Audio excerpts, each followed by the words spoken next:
बहुत पुराने समय में इसराइल के लोग मिस्र में गुलामी की जिंदगी जी रहे थे। फिरौन उनसे कठोर मेहनत करवाता था और उन पर बहुत अत्याचार करता था। फिरौन ने आदेश दिया था कि इब्रानी लोगों के नवजात पुत्रों को मार दिया जाए। एक माँ ने अपने बच्चे मूसा को बचाने के लिए उसे टोकरी में रखकर नील नदी में छिपा दिया। फिरौन की बेटी नदी के किनारे आई। उसने टोकरी खोली और एक सुंदर बालक को देखा। उसका हृदय दया से भर गया और उसने उसका नाम मूसा रखा। मूसा महल में बड़े हुए, लेकिन उन्होंने देखा कि उनके लोग दुख और गुलामी में जी रहे हैं। उनके मन में न्याय और करुणा जाग उठी। एक घटना के बाद मूसा मिस्र छोड़कर जंगल की ओर चले गए। वहां उन्होंने एक नई जिंदगी शुरू की। एक दिन मूसा ने एक झाड़ी देखी जो जल रही थी, परंतु भस्म नहीं हो रही थी।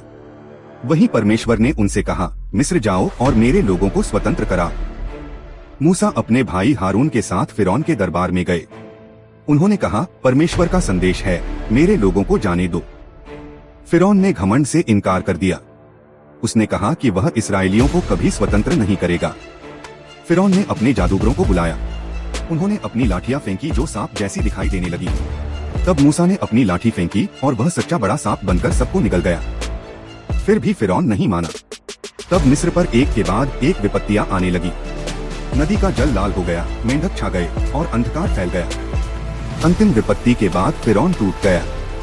उसने मूसा से कहा, अपने लोगों को लेकर तुरंत यहाँ से चले जाओ। मूसा अपने लोगों को लेकर मिस्र से निकल पड़े। यह स्वतंत्रता की महान यात्रा थी।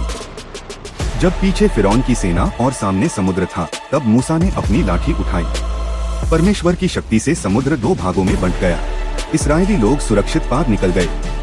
जब फिरौन की सेना बीच में पहुंची, तब समुद्र का जल वापस आ गया और पूरी सेना डूब गई। बाद में मूसा सीनै पर्वत पर गए।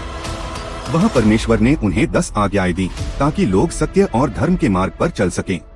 मूसा की कहानी हमें सिखाती है कि विश्वास, साहस और परमेश्वर पर भरोसा हर अंधकार में भी मार्ग दिखाता है।